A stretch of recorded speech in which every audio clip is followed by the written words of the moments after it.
Hello, my love. I wanted to let you know that this episode is very, very special. It is a sneak peek behind the scenes into a really small section of our live coaching call inside of our program, Next Level Your Life.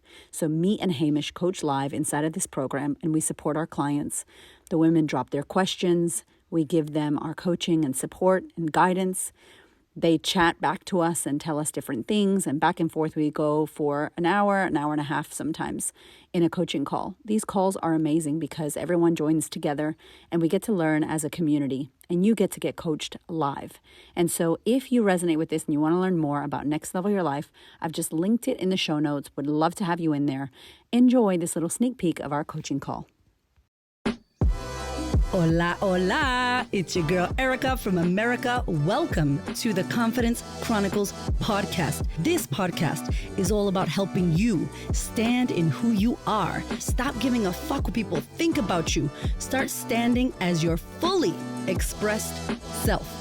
As you are, queen, as is, there is no filter needed. You are fucking awesome. And I am here to remind you, I'm a confidence coach, a business mentor, a speaker, an author, and I am obsessed with women standing up, showing up, and creating their confidence. And I cannot wait to dig into today's episode with you.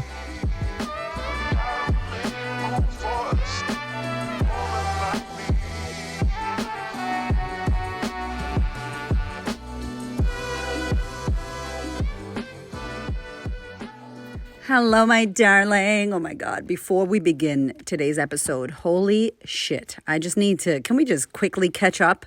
So you may have noticed that last week I did not have a podcast episode that went live. That has probably only happened to me once in my almost 6 years of podcasting, like 500 episodes of podcasting. I do not miss a week. Your girl is timely. I have so much shit to talk about on this podcast, and I don't think I'll ever be done.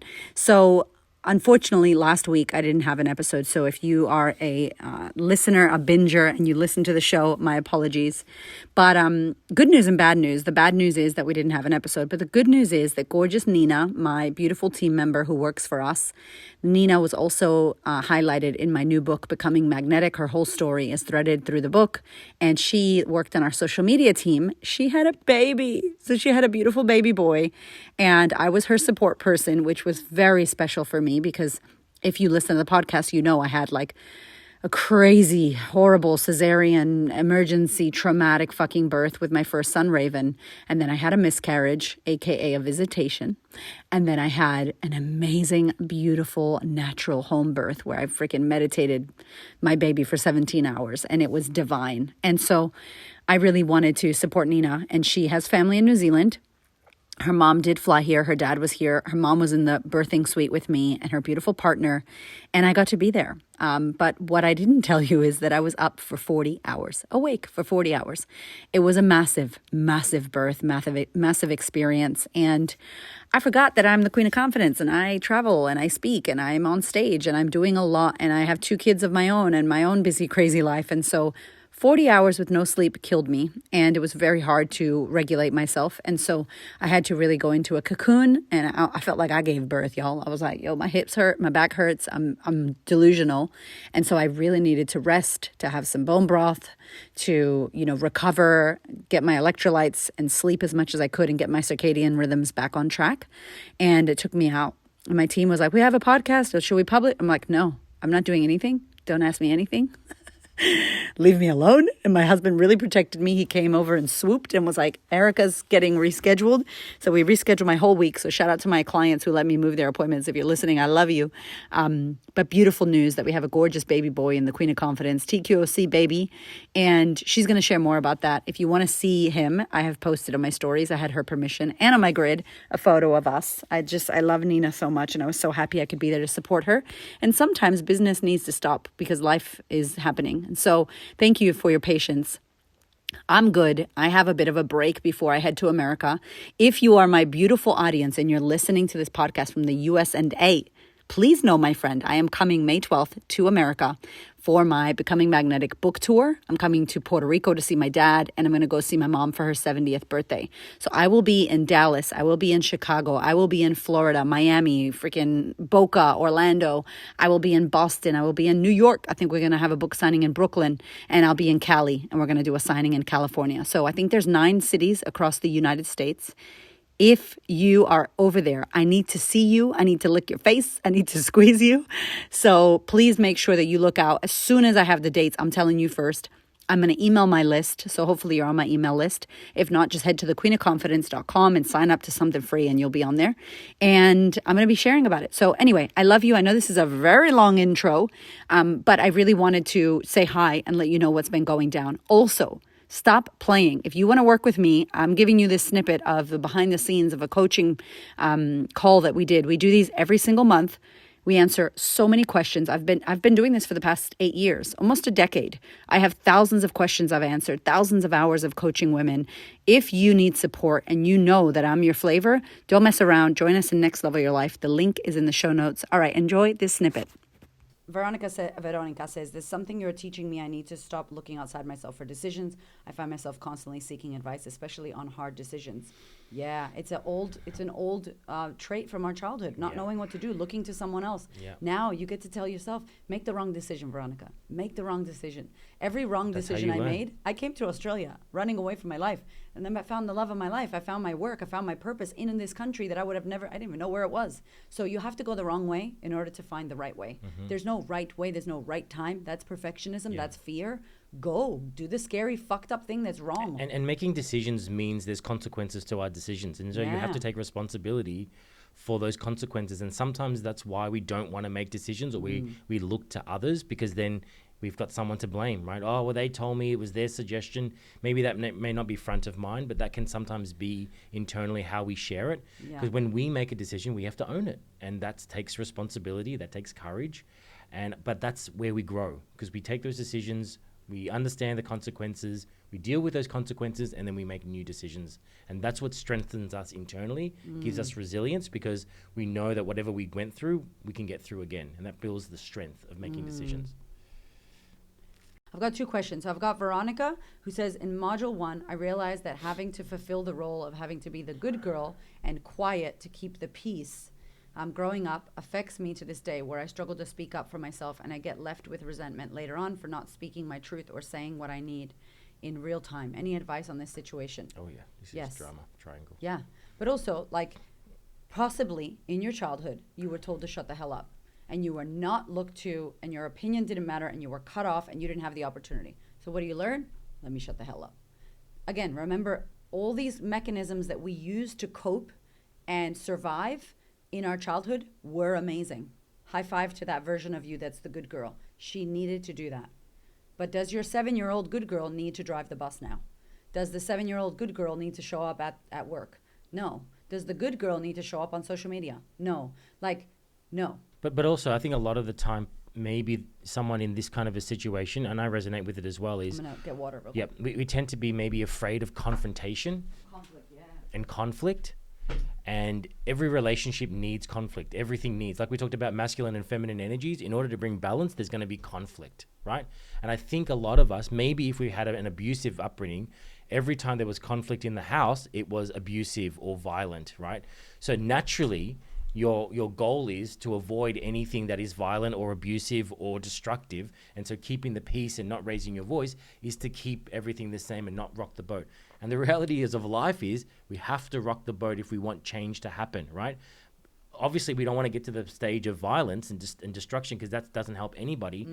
But being able to communicate something without needing to move towards violence, for a lot of us as children wasn't the case, right? It was either nothing or destruction or violence. And so learning how to navigate speaking up for yourself, communicating clearly without having to tip or feeling like you have to avoid that can be a really great place to start, by realizing, how can I have this conversation with somebody and make it peaceful? How can I have this conversation? How can I express what I want to say and keep still inside of it without feeling like this is definitely going to turn into something conflicting, or this is definitely going to escalate, right? Yeah. I think the fear of escalation is something that we all try to avoid, and I don't want people upset with me, like Erica said. I don't want them to think bad of me.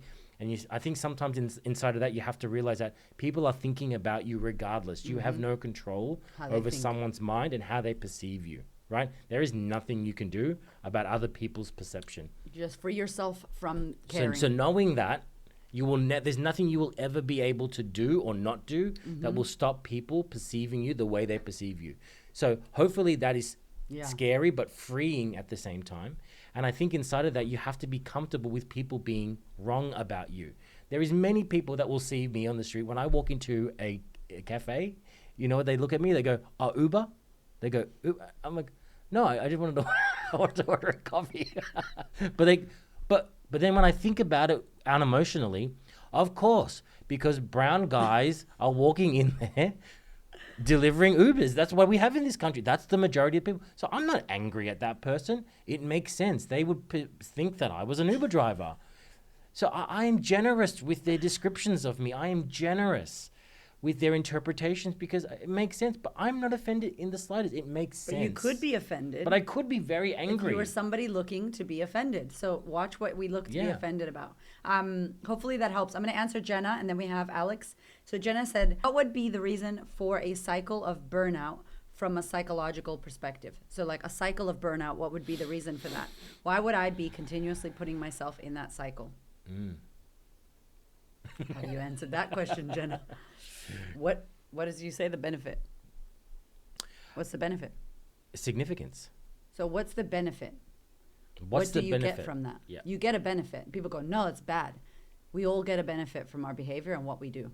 How are you benefiting from being always burnt out, always burnt out, always burnt out? That's a good point. If there's a pattern that's reoccurring for you in your life and it's not working for you, as Erica said, there is a benefit to you. Otherwise, you wouldn't continue to do it. There's something you get from the pattern that helps you, or that is a benefit to you. Yeah. It can be destructive. Yeah. But it's a benefit. But you continue to do it. And once you identify the benefit, it's the key to unlocking why you do it and whether it's worth you going, you're like, oh my gosh, wow. I used to be a massive rescuer. I used to love taking care of people. If there was a victim around or a damsel in distress, I would love to be there. I was an angry I would love to damsel take in over distress. because here comes Hamish Hot mess distress. on his white horse to save somebody, right? That was his identity. That was my identity, so, right? Jenna, And maybe identity stuff as well. yeah, so that's how I saw myself, and I was big into superheroes, and so that played into it really nicely. I would be the superhero. It's in module 1. But when someone asked me the question, what benefit do you get from doing that? I'd be like, I don't get any benefit. I'm here to save everybody. I'm the knight in shining armor. I'm selfless. And they were like, bullshit, you're not selfless. And I'm not. And I was like, why am I doing this? And I was like, I want to get appreciation. I want to get a thank you. I want that person to be like, if it wasn't for Hamish, then I wouldn't be here where I am today. I was looking for significance. I was looking for validation inside my rescuing. Yeah. And so when I saw that, I was like, oh, shit. Yeah. And I think that the burnout thing, because that's what was happening to me, Jenna, I have to prove my story, or my old thing is I have to prove that I'm good enough and smart enough. And so how do I prove that? By achieving and doing and going hard and being better than everyone else, blah, blah, blah, blah, blah. And so like I never know how to stop. And then I hustled at the beginning, and then I kept hustling. And Hamish was like, hey, babe, we're good. We got money. Like everything's rocking. And I'm like, I don't know if you've ever watched Inside Out 2, but I was like anxiety at the end when it's like fucking swirling around the main control. And what if. But like with movement, like doing shit, I got to do that. There's always going to be shit to do. And Hamish is like, if you explode yourself, you can't do the shit that you came here to do. So there has to be a level of stopping and knowing when to pause and stop and rest. And in the rest and in the shower is where all the fucking wisdom and ideas come, and in the breaks and in the time off. Because if you're continuously doing and doing and doing and moving, look at anxiety. It didn't want to stop. Why? Because there's some distracting. It wants to be distracted. It wants to always be busy, always be doing bing, bing, bing, bing, bing, bing. But if you stop it, sit it down and go, close your eyes, just breathe. Guarantee you'll start crying. Guarantee you. But why was anxiety running around? Because the core belief inside of the girl not good enough. was I'm not good enough. That's the core belief of anxiety. So that's cool. I'm not good enough. So I have to keep doing more to prove that I'm good enough. Yeah. So we don't stop. And you can't stop.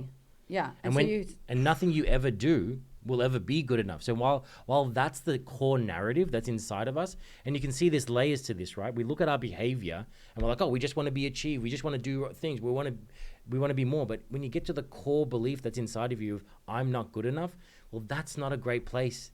That's going to send those behaviors out of control. You're going to tip the scales and there's no pulling back, right? Yeah. So they become destructive. While in the beginning they may be great and supportive and you felt good, but then there's no stop to them. And now what was working now is what's destroying us. Yeah.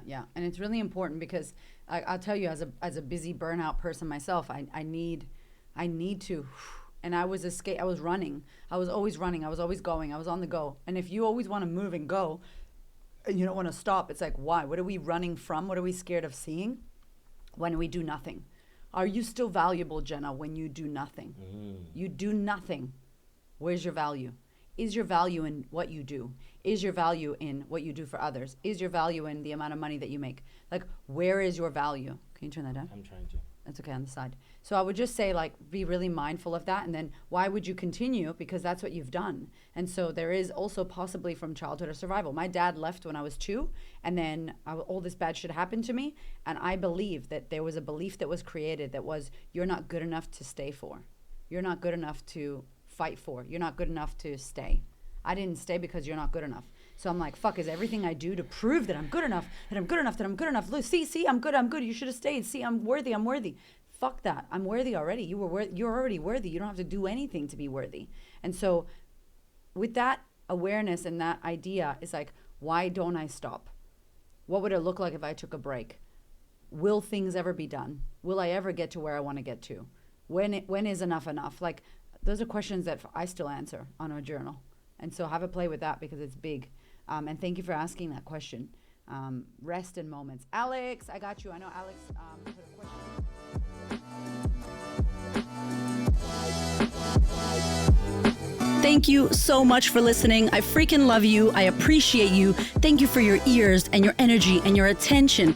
Thank you for letting me into your world. And thank you so much for listening and tuning in to this podcast. There are so many podcasts you can listen to, and I deeply, deeply, for real, appreciate you listening to mine. Do me one big favor, one big thing. Please share this episode or this podcast with a woman who you know needs to hear this. This is my mission on planet Earth, to serve as many women as possible so that we could show up, stand up, speak up, and create the confidence and the life that we desire. I appreciate you, my love. I will see you on the next episode.